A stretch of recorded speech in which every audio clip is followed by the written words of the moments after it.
Welcome back to the channel. और आज हमारा लास्ट लेक्चर होगा सेल चैप्टर का। सेल चैप्टर का आज लास्ट लेक्चर होगा। आज हम सेल चैप्टर को पूरी तरह से पूरी अंडरस्टैंडिंग डेवलप करते हुए खत्म करेंगे। और हमारा एक बहुत ही बेसिक और बहुत ही इम्पोर्टेंट चैप्टर आज हमारा फिनिश होगा। तो आप सब कॉपी और अपना पेन लेकर तैयार हो जाइए। हम लोग सेल चैप्टर को शुरू करते हैं। सेल चैप्टर को शुरू करते हैं उससे पहले मैं यहाँ पे कॉल लिख दूं ताकि ये फोकस करते रहे, नहीं तो फोकस इसका भाग जा रहा है। चलिए, आज हम पढ़ेंगे कुछ सेल ऑर्गेनल्स। आज हम पढ़ेंगे सेल ऑर्गेनल। उनका नाम है लाइसोसोम, माइटोकॉन्ड्रिया, प्लास्टिड, वैक्यूल्स। उसके बाद सेल डिवीजन के बारे में थोड़ा सा डिस्क्रिप्शन देखेंगे। आज हमारा चैप्टर खत्म। ठीक है, लिखिए लाइसोसोम, टॉपिक डालिए lysosome. Lysosome, lysosome, lysosome.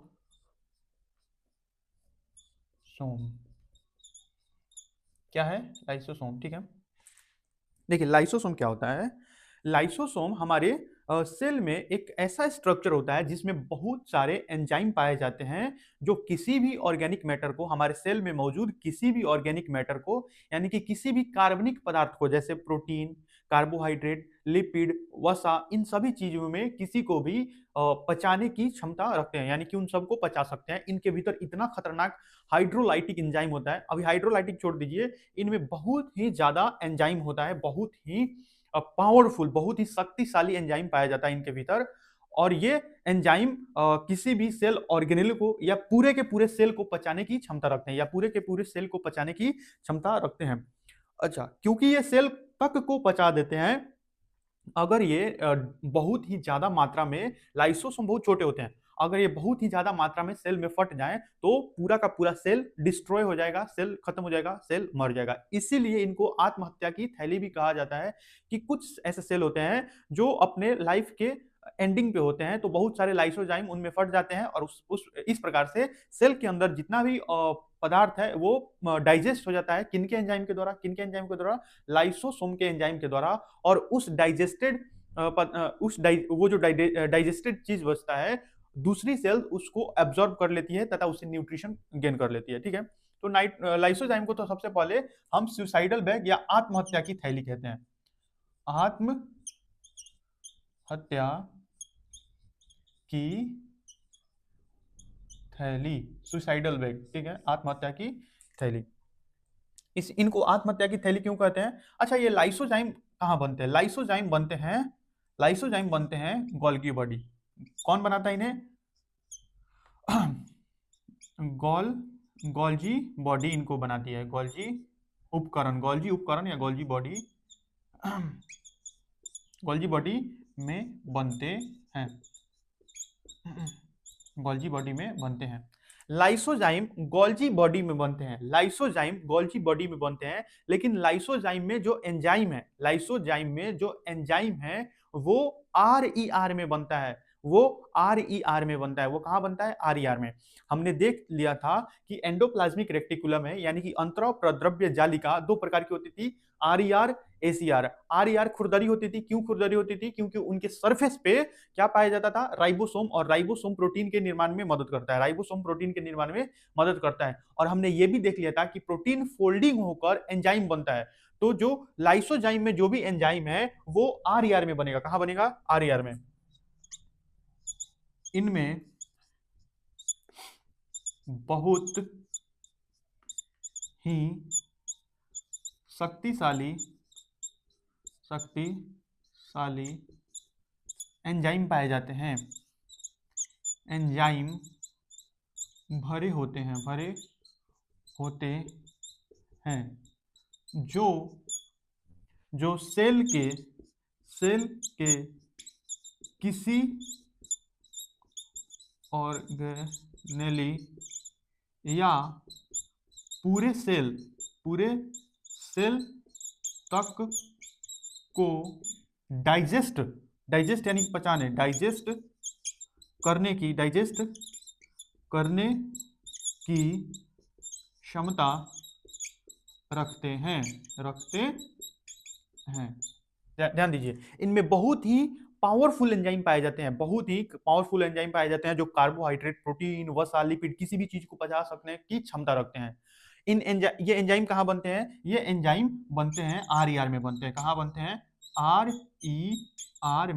RER में बनते हैं। RER में बनते हैं। लाइसोजाइम कहाँ बनता है? लाइसोजाइम बनता है गोल्जी बॉडी में। हमने देख लिया था कि प्रोटीन RER से निकलकर गोल्जी बॉडी में जाती थी। गोल्जी बॉडी में उसका पैकेजिंग, मॉडिफिकेशन और उसका टैगिंग किया जाता था। तो उसी समय लाइसोजाइम बनता है। लाइसोजाइम का प्रोटीन बनता है, यानी कि जो एंजाइम वाला पार्ट है वो बनता है RER यानी कि रफ एंडोप्लाज्मिक रेटिकुलम में, और वहां से गोल्जी बॉडी में भेज दिया जाता है और वहां पर पूरा लाइसोजाइम तैयार होता है। वहां पे पूरा लाइसोजाइम तैयार होता है। इसको आत्महत्या की थैली क्यों बोलते हैं? क्योंकि इसके भीतर बहुत ही पावरफुल एंजाइम पाए जाते हैं, और अगर ये बहुत ही अत्यधिक मात्रा में सेल में फूट जाए, ब्रस्ट हो जाए, तो सेल को पचाने की क्षमता रखता है, इसीलिए इसको आत्महत्या की थैली कहते हैं। कहाँ बनता है ये भी देख लिए। इसके एंजाइम कहाँ बनते हैं ये भी देख लिए। तो इसको नोट डाउन कीजिए। इसको क्या कीजिए? नोट डाउन कीजिए। आराम से इसको नोट डाउन कीजिए। नोट डाउन कर चुके होंगे, चलिए इसको मिटाते हैं। इसका एक दो और फंक्शन लिख लेते हैं। मिटा दूं? मिटा दे रहा हूं, ठीक है। तो अगर इसके पास एंजाइम है तो ये क्या क्या कर सकता है? ये सेल को साफ रखने में मदद कर सकता है, ये सेल को क्लीन कर रखता है।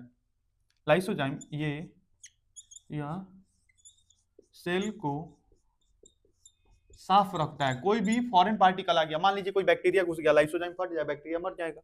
साफ रखने में मदद करता है।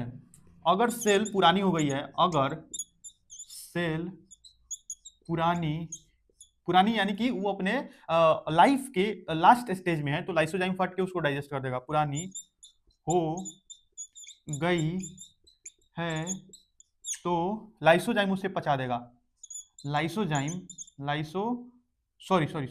लाइसोसोम में जो एंजाइम है, लाइसोसोम में जो एंजाइम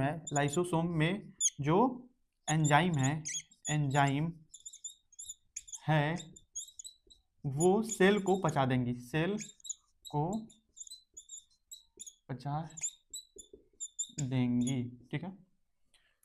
तो अब हमने इसका दो और फंक्शन लिख लिया। सेल को साफ रखने में मदद करता है। सेल अगर पुरानी हो गई है, यानी कि काम करते करते सेल का जो भी काम था, प्रोटीन बनाना, लिपिड बनाना, हार्मोन बनाना, या कोई भी काम था, तो अगर सेल काम करते करते एकदम इस स्थिति में चल गई है कि सेल एकदम डैमेज हो चुकी है, सेल अब कुछ कर नहीं सकती है, तो सेल डैमेज हो चुकी है, तो उस सेल को क्या किया जाएगा? डाइजेस्ट कर दिया जाएगा लाइसोसोम के द्वारा। और सेल जो जब डाइजेस्ट हो जाएगी तो उसका जो भी डाइजेस्टेड वेस्ट है वो दूसरे सेल्स के द्वारा एब्जॉर्ब कर लिया जाएगा और उनके काम में आ जाएगा, ठीक है। तो हमने लाइसोसोम के बारे में पढ़ लिया। लाइसोसोम कुछ ऐसा दिखता है। इसमें एंजाइम पाए जाते हैं, बहुत सारे एंजाइम, ठीक है। ये एंजाइम है मान लीजिए, और ये सिंगल मेम्ब्रेन होता है। कैसा होता है? सिंगल मेम्ब्रेन, यानी कि इसके ऊपर एक ही मेम्ब्रेन होती है, सिंगल मेम्ब्रेन, एक ही मेम्ब्रेन इसके ऊपर पाई जाती है, सिंगल मेम्ब्रेन स्ट्रक्चर होता है। अब हम पढ़ेंगे लाइसोजाइम के बाद हमारा टॉपिक है प्लास्टिड, सॉरी माइटोकॉन्ड्रिया। माइटोकॉन्ड्रिया हमारा टॉपिक है। लाइसोसोम के बाद टॉपिक है माइटोकॉन्ड्रिया। चलिए मिटा देता हूं। मैं एकदम एनसीईआरटी के अलाइंड पढ़ा रहा हूं ताकि आपको कोई दिक्कत नहीं हो, आप एनसीईआरटी को खुद से पढ़ सके, समझ सके, इस लायक मैं आपको पढ़ा रहा हूं। माइटोकॉन्ड्रिया,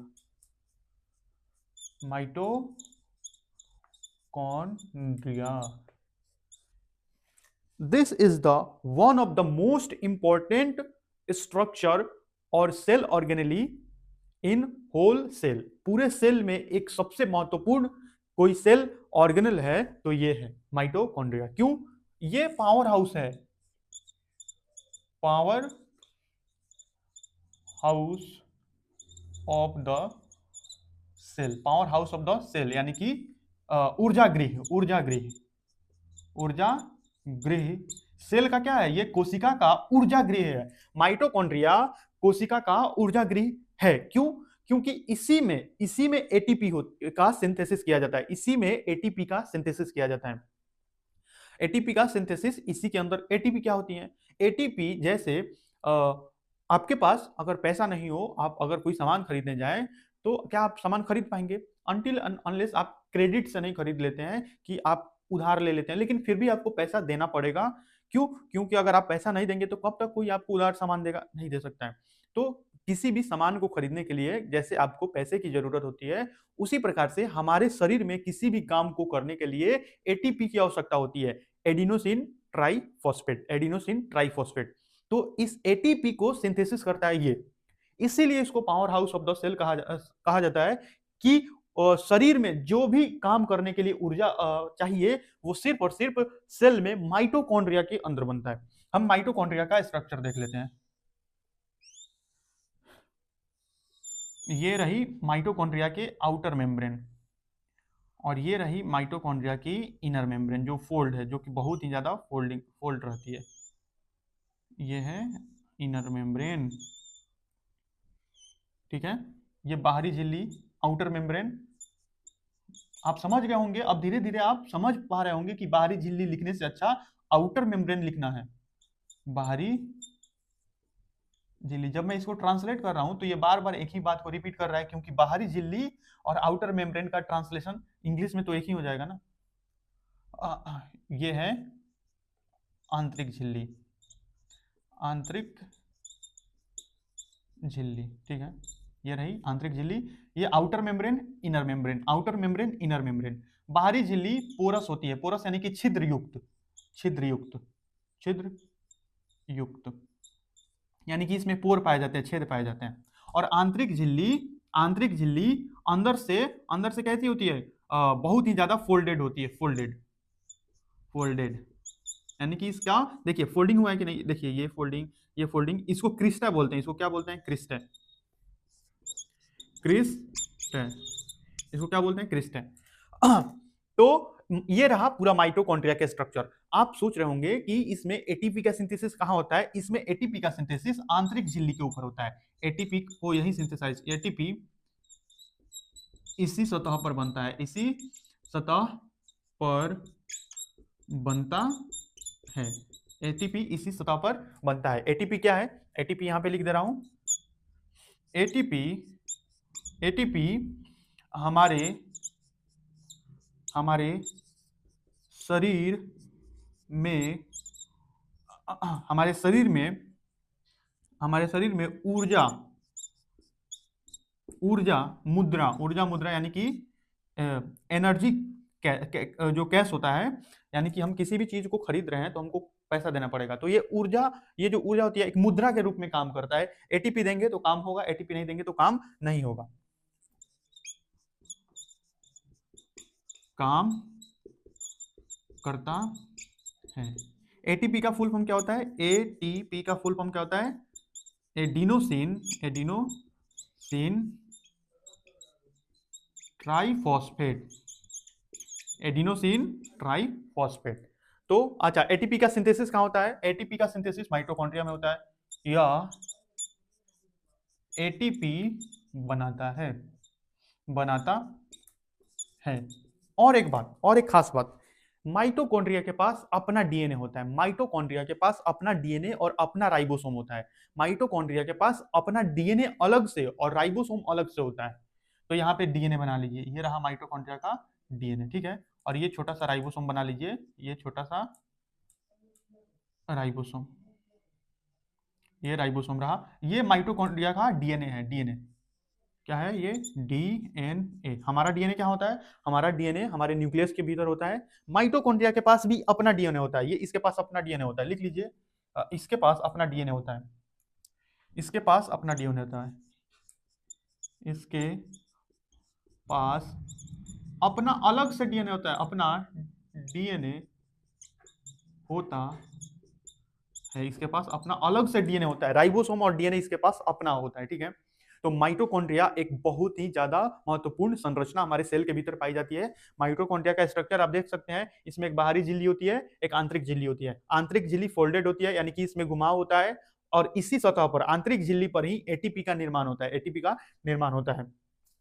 ये एटीपी बनाता है, इसके पास अपना डीएनए होता है, देख पा रहे होंगे ये डीएनए है, ये स्ट्रोमा है, ये क्या है? स्ट्रोमा है। ये जो दिख रहा है, ये खाली जगह इसमें दिख रहा है, हालांकि खाली नहीं होता है, फ्लूइड से बड़ा हुआ होता है। तो इसको स्ट्रोमा कहते हैं, ठीक है। इन सभी स्ट्रक्चर को क्रिस्टे बोलते हैं, इसको क्या बोलते हैं, क्रिस्टे। शरीर में ऊर्जा मुद्रा का काम करता है कौन, एटीपी। हमारे शरीर में ऊर्जा मुद्रा का काम करता है। एटीपी का फुल फॉर्म होता है एडिनोसिन ट्राइफॉस्फेट। इसका स्ट्रक्चर भी बनाना सीखेंगे जब हम डीएनए के बारे में पढ़ेंगे क्लास 12th में। तो एडिनोसिन ट्राइफॉस्फेट का स्ट्रक्चर भी बना सकते हैं। 3 फॉस्फेट का जोड़ेंगे, उसके बाद एक उसमें राइबोज ग्रुप का शुगर जोड़ेंगे, उसके बाद उसमें एडिनिन जोड़ेंगे, और उसके बाद ये बन जाएगा एडिनोसिन ट्राइफॉस्फेट। एडिनोसिन ट्राइफॉस्फेट, ठीक है। बाद में उसके बारे में पढ़ना है क्लास 12 में। तो माइटोकॉन्ड्रिया, मुझे ऐसा लगता है कि माइटोकॉन्ड्रिया पूरे डिटेल में आपको समझ में आ गया होगा कि माइटोकॉन्ड्रिया क्या होता है, इसका काम क्या होता है, माइटोकॉन्ड्रिया कितना महत्वपूर्ण है। क्यों, देख सकते हैं कि ये एटीपी बना रहा है, एडिनोसिन ट्राइफॉस्फेट। बार बार मैं इसलिए बोल रहा हूँ ताकि आपको याद हो जाए, इसीलिए बोल रहा हूँ। उतारिए उतारिए इसको, चलिए इसको मिटाते हैं। नोट डाउन कर चुके होंगे, मिटाओ, मिटा दीजिए, मिटाइए इसको। माइटोकॉन्ड्रिया हम देख चुके हैं। अब हम देखेंगे प्लास्टिड के बारे में। प्लास्टिड प्लास्टिड कौन, क्या देखेंगे, प्लास्टिड।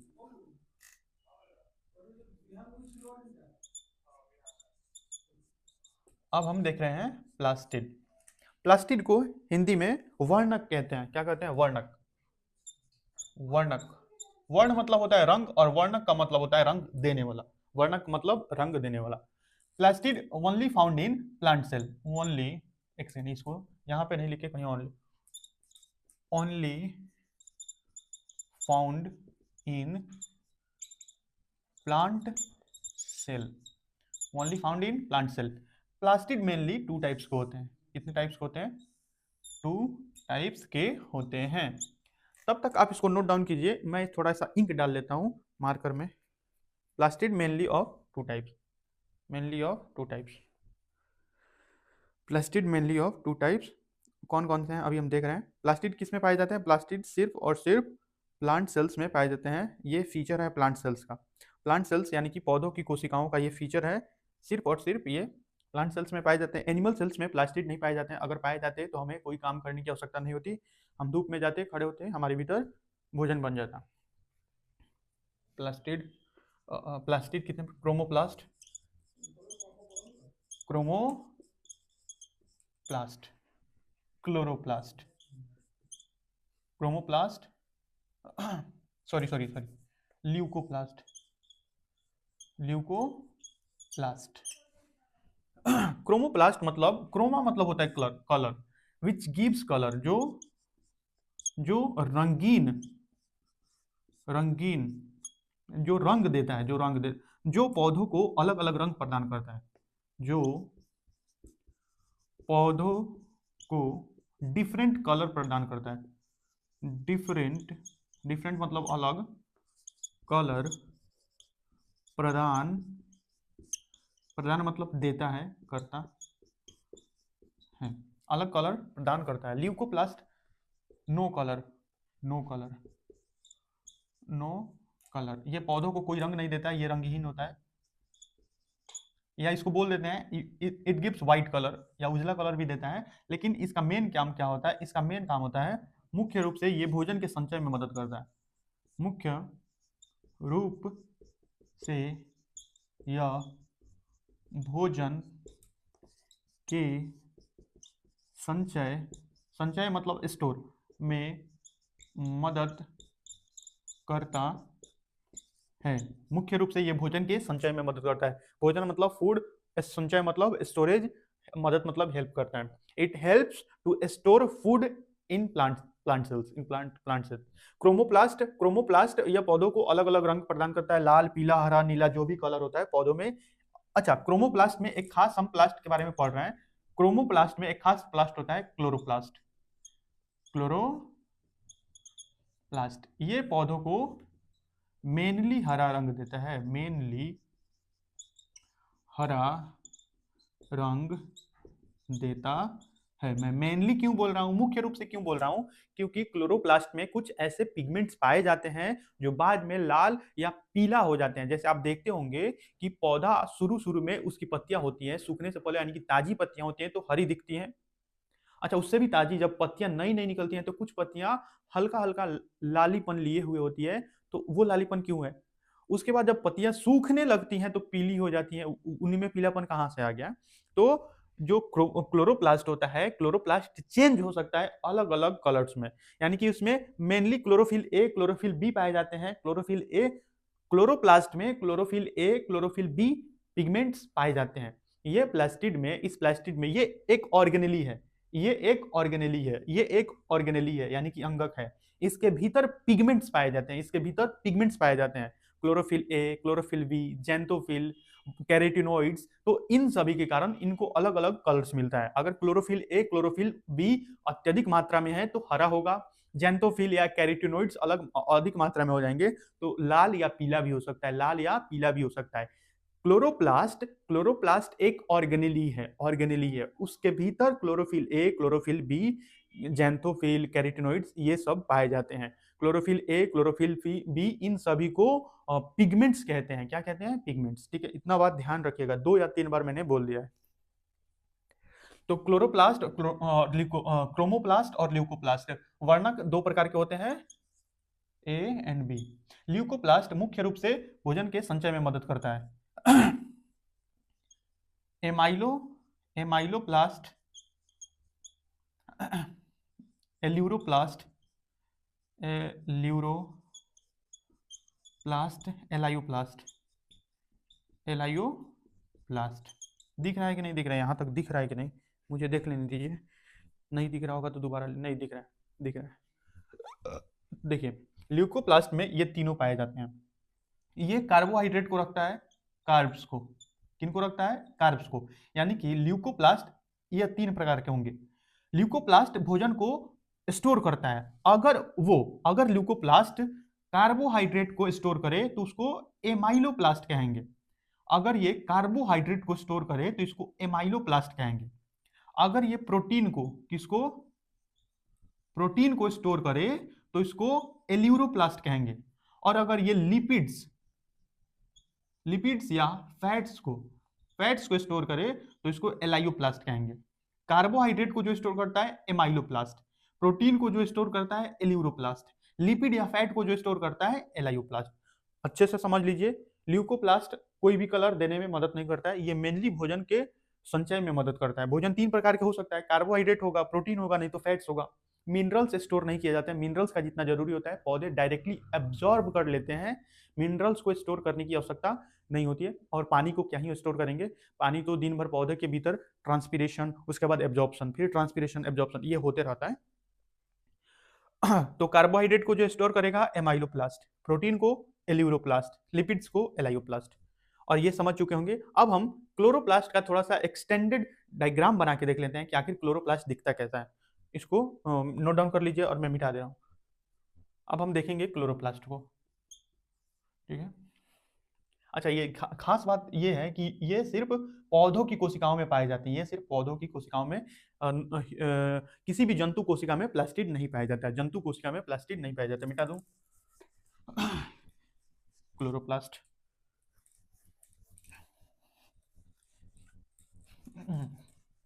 मेरे पास दूसरा पेन नहीं है, यानी कि मार्कर नहीं है, आप इसको ग्रीन से बनाइएगा तो ज्यादा अच्छा रहेगा। लिखिए यहाँ पे क्लोरोप्लास्ट, क्लोरोप्लास्ट।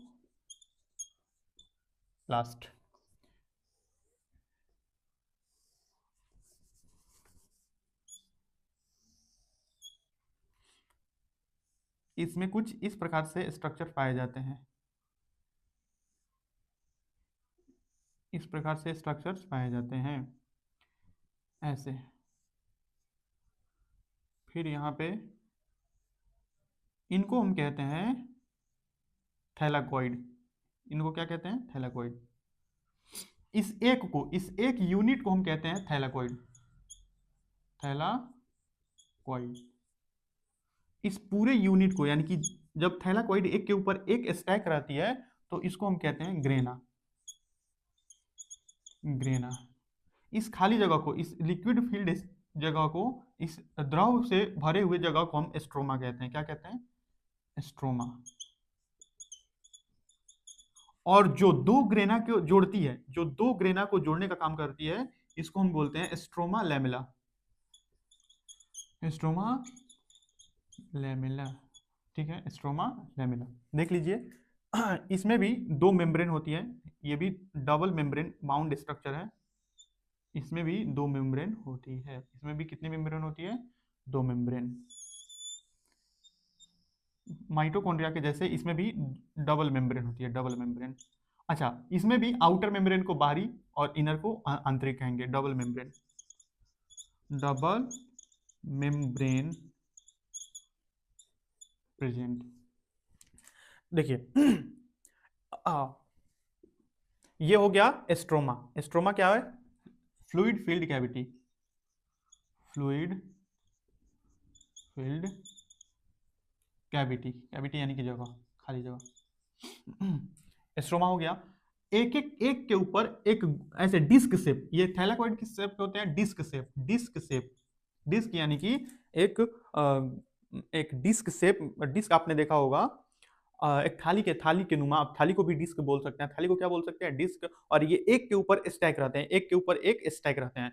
तो इसमें से एक को बोलते हैं थैलाकॉइड, जिसका स्ट्रक्चर कैसा होता है, डिस्क।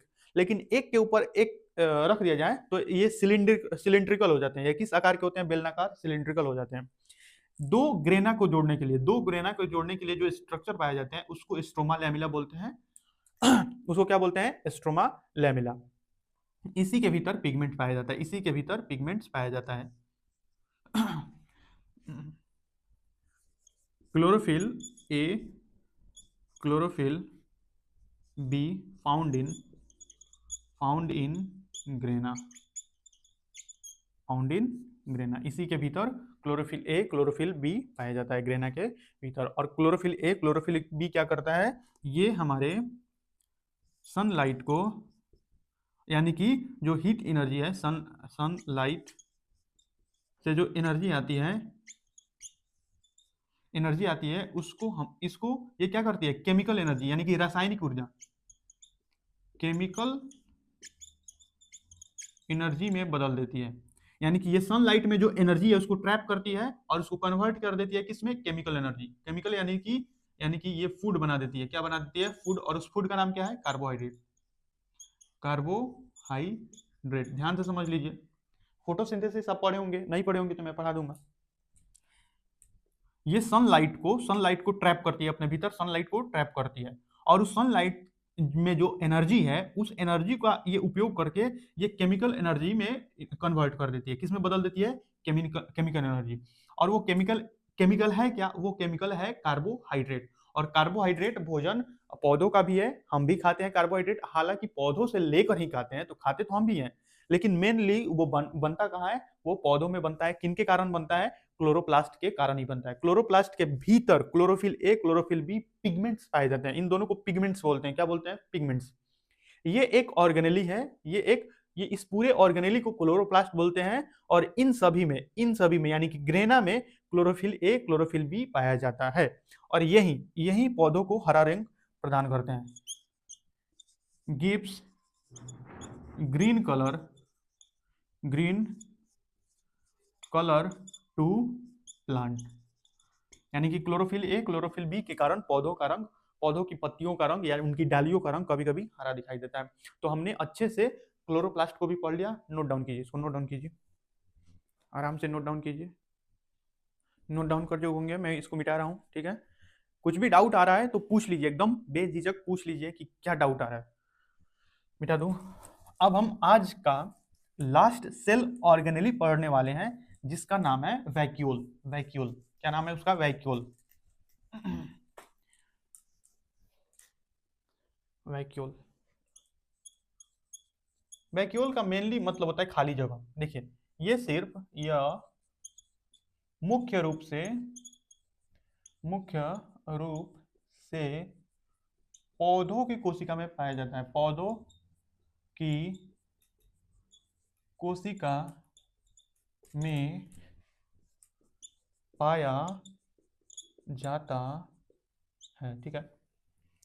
और ये पौधों की कोशिका का, यह पौधों की कोशिका का, पौधों की कोशिका का, कोशिका के आयतन का लगभग 50 से 90% भी 90% तक हो सकता है, हो सकता है।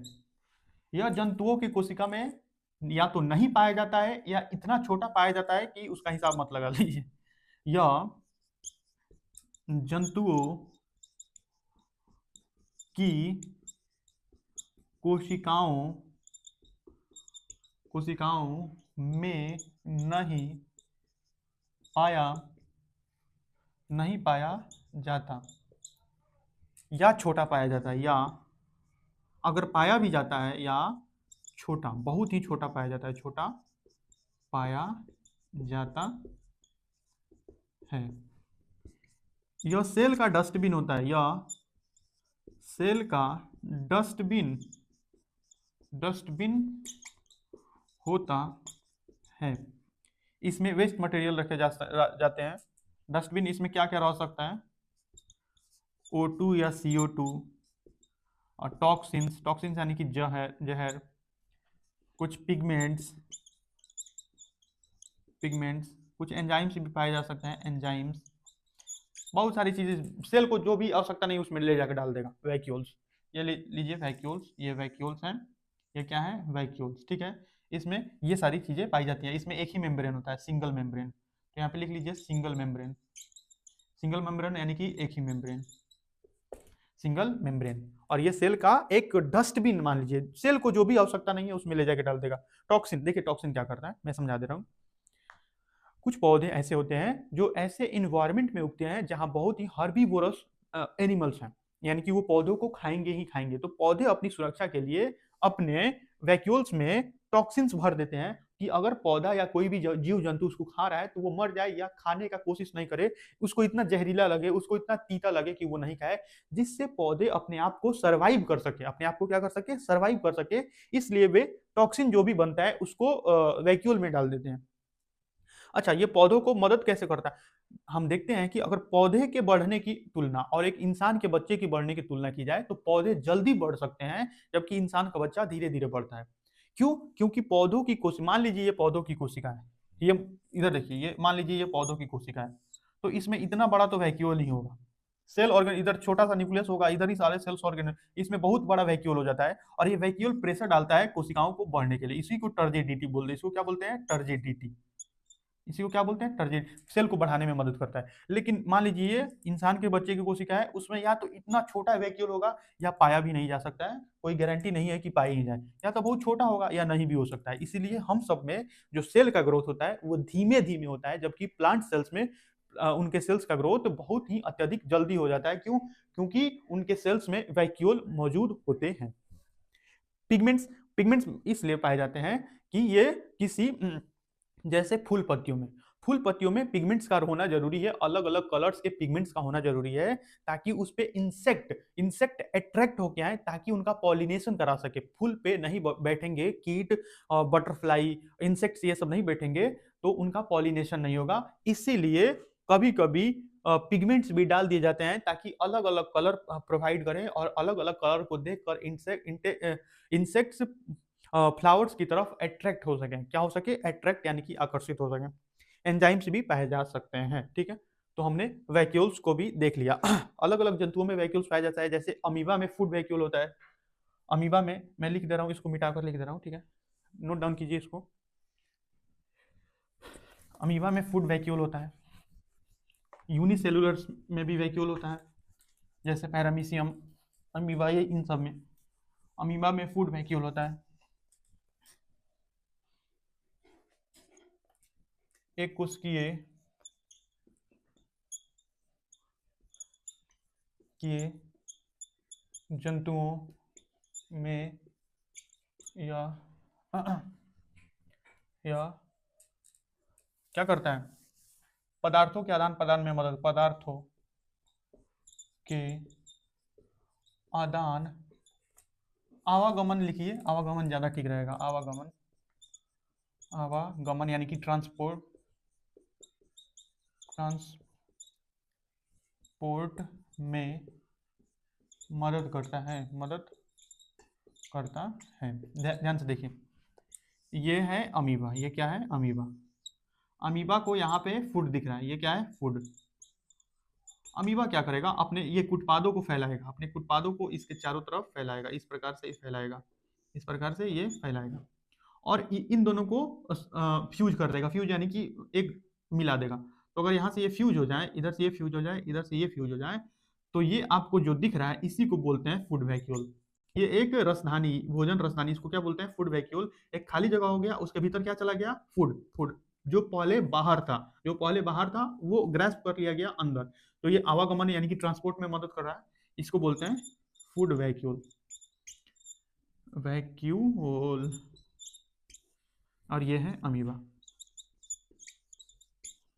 अगर कोई स्पेलिंग गलती हो रहा है तो आप उसको सुधार लीजिएगा, ठीक है। ये एक कोशिकीय जंतुओं में पदार्थों के आदान प्रदान में मदद, आवागमन में मदद करता है। अमीबा था, यहाँ पे भोजन इन दोनों को मिलाकर बंद कर देगा और ये जो भी बन जाएगा उसको वैक्यूल बोलते हैं, ठीक है। अब हम सेल डिवीजन के बारे में देख लेते हैं, ठीक है। सेल डिवीजन,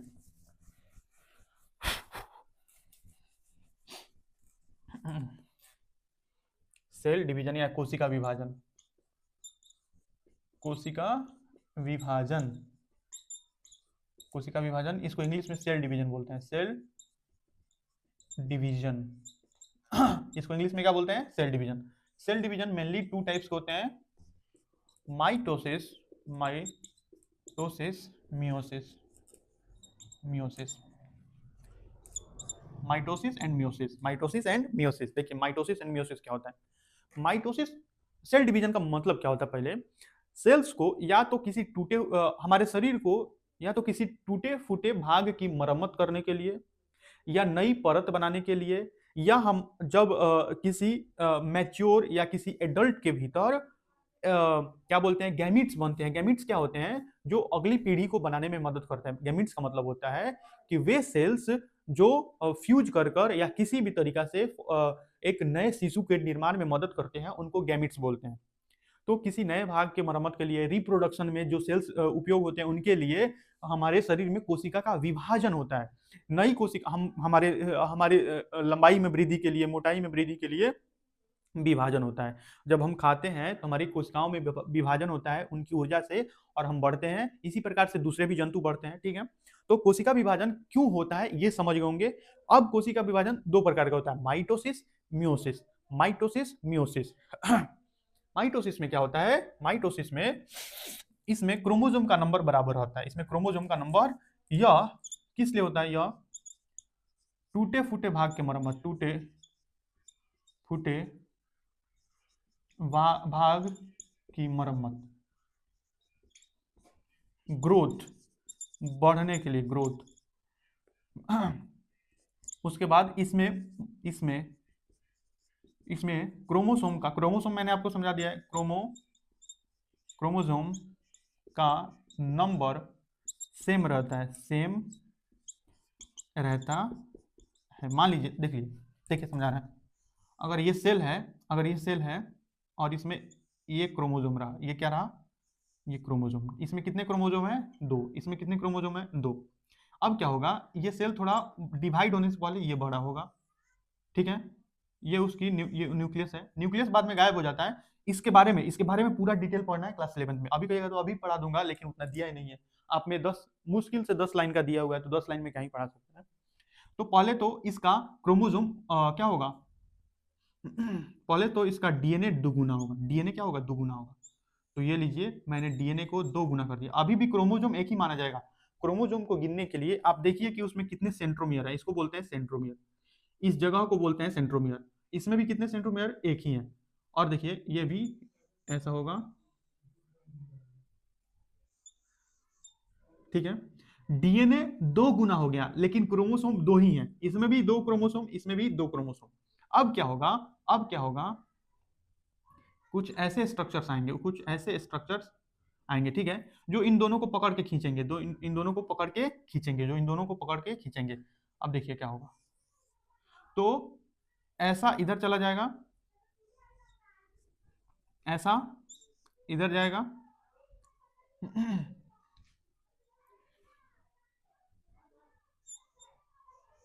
ऐसा इधर जाएगा,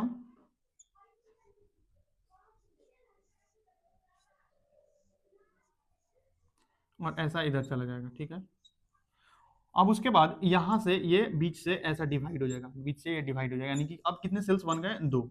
और उनके पास भी कितने क्रोमोसोम है, एक क्रोमोसोम ये, एक क्रोमोसोम ये, एक क्रोमोसोम ये, एक क्रोमोसोम ये। ध्यान दीजिए, ध्यान दीजिए। पहले भी कितने क्रोमोसोम थे, दो। अंतिम में भी एक एक सेल के पास, एक सेल के पास कितने क्रोमोसोम है, दो। एक सेल के पास कितने क्रोमोसोम है, दो। एक सेल के पास कितने क्रोमोसोम है, दो। यानी कि इसमें क्रोमोसोम का नंबर बराबर होता है। देख लीजिए, ये शुरुआत में सेल का क्रोमोसोम नंबर कितना है, दो। सेल में डीएनए दो गुना हुआ है, डीएनए दो गुना हो गया है, डीएनए दो गुना हो गया है, लेकिन क्रोमोसोम दो ही है। जब दो क्रोमोसोम को खींचकर अलग किया गया, ये है सेंट्रोसोम। ये क्या है, सेंट्रोसोम। सेंट्रोसोम के बारे में आपके चैप्टर में दिया ही नहीं है। सेंट्रोसोम है। सेंट्रोसोम से ये जो धागे नुमा रचना है, ये जाएगी और क्रोमोसोम के सेंट्रोमियर से चिपक जाएगी और उसको खींचना शुरू करेगी। उसको क्या करेगी, खींचना शुरू करेगी। इसको क्या करेगी, खींचना शुरू करेगी, जिससे क्रोमोसोम बीच से टूटकर और दोनों ओर चले जाएंगे। बीच से टूटकर दोनों ओर जा रहे हैं। जब ये इंड पे पहुंच जाएंगे तो बीच से डिवीजन हो जाएगा, बीच से क्या हो जाएगा, डिवीजन हो जाएगा, और ये दो कोशिकाएं बन जाएगी। कितनी कोशिकाएं बन जाएंगी, दो कोशिका। तो वही इसी इसी एक पॉइंट को समझाने के लिए मैंने इतना एक्सप्लेन किया है। इसमें क्रोमोसोम का नंबर बराबर रहता है। मियोसिस में क्रोमोसोम का नंबर आधा हो जाता है। मियोसिस आपके लेवल पर समझाना बहुत मुश्किल है। मियोसिस में बहुत सारे स्टेज होते हैं। मियोसिस में meiosis one, meiosis two. Meiosis one में प्रोफेज में लेप्टोटीन, जाइगोटीन, डिप्लोटीन, डाइकेनेसिस, बहुत सारे स्टेज आते हैं, इसलिए ये थोड़ा सा मुश्किल है। हाँ, इतना बता दे रहा हूं कि ये एक पीढ़ी से दूसरी पीढ़ी में, एक पीढ़ी से दूसरी पीढ़ी में क्रोमोसोम के नंबर को मेंटेन रखते हैं। देखिए क्या होता है, पहले इसको तो इसको इसके नीचे उतार लीजिएगा। इन सभी डायग्राम्स को इनके नीचे अच्छे से उतार लीजिएगा। अच्छे से उतार लीजिएगा, ऐसे ऐसे ऐसे ऐसे ऐसे, ठीक है।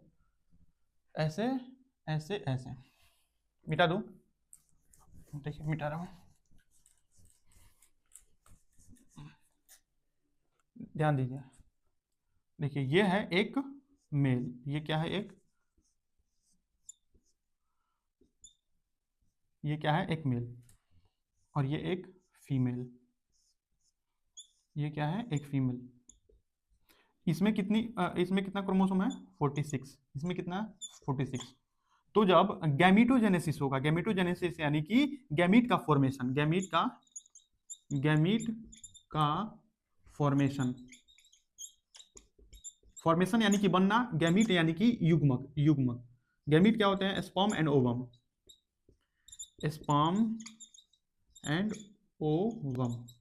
देखिए क्या हो रहा है, आराम से देखिए, ये है एक मेल, ये एक फीमेल। इसके पास 46 क्रोमोसोम, इसके पास भी 46 क्रोमोसोम। जब गैमीट बनेगा, जब इन दोनों के भीतर गैमीट बनेगा, तो होगा ये कि ये जो एक सेल में 46 क्रोमोसोम है, एक सेल में 46 क्रोमोसोम है, ये डिवाइड होकर 23 हो जाएगा। क्या हो जाएगा, 23। ये डिवाइड हो जाके 23, इसमें भी डिवाइड हो गए 23, इसमें भी डिवाइड हो गए 23। और जब ये स्पर्म इस ओवम से मिलेगा, देखिए इसके पास 23, इसके पास 23, तो ये देखिए 23, 23, जब इससे मिलेगा तो इन दोनों को मिलाकर क्या हो जाएगा, 46। क्या हो जाएगा, 46। तो आप देख पा रहे हैं कि अगर ये डिवीजन नहीं हो, अगर इसमें क्रोमोसोम का नंबर आधा आधा नहीं हो, आधा आधा नहीं हो, और 46 को मिला दे तो कितना हो जाएगा, 92। जबकि हमारी कोशिकाओं में 92 क्रोमोसोम होते ही नहीं है। हमारे कोशिकाओं में सिर्फ और सिर्फ 46 क्रोमोसोम यानी कि 46 क्रोमोसोम पाए जाते हैं। तो गैमीट फॉर्मेशन के समय ये ऐसी कोशिकाओं में बढ़ जाते हैं जिनको गैमीट सेल्स बोलते हैं। इनको क्या बोलते हैं, गैमीट सेल्स। इनको क्या बोलते हैं, गैमीट सेल्स। और गैमीट सेल्स में क्रोमोसोम का नंबर आधा होता है, इधर से आधा, इधर से आधा, और मिलके 46 क्रोमोसोम का एक जाइगोट बना देगा। क्या बना देगा, जाइगोट। इसको बोलते हैं युग्मनज, युग्मनज। हाँ, जो भी युग्मनज, ये तो युग्मनज, युग्मनज। और इससे एक पूरे वयस्क का, इससे एक वयस्क, एक शिशु का निर्माण होगा। इससे क्या होगा, शिशु का निर्माण, शिशु। तो आप देख पा रहे होंगे कि गैमीट फॉर्मेशन के समय जब गैमीट बन रहा है तो एक सेल में से आधे आधे क्रोमोसोम चले गए, इसमें 23, इसमें 23, इसमें 23, इसमें 23। और ये जो स्पर्म है, स्पर्म ओवम से मिल रहा है, स्पर्म ओवम से मिल रहा है, तो 23, 23, 46 क्रोमोसोम हो गए। और इसको बोलते हैं जाइगोट। इसको क्या बोलते हैं, जाइगोट। और जाइगोट से एक शिशु का निर्माण होगा। आज आपका आपका पूरा चैप्टर एकदम 100% एनसीईआरटी के अलाइंड में पूरे तरीके से समाप्त हो गया है। आप किसी भी 9th क्लास के भारत में किसी भी किताब को उठा के पढ़ेंगे, आपको एक एक पॉइंट क्लियर हो रहा होगा। ऐसा मैं गारंटी के साथ बोल सकता हूँ। भारत में किसी भी किताब को 9th स्टैंडर्ड के किसी भी किताब को उठा के पढ़ सकते हैं, सेल चैप्टर को। थैंक यू सो मच, आपने इस वीडियो लेक्चर को देखा।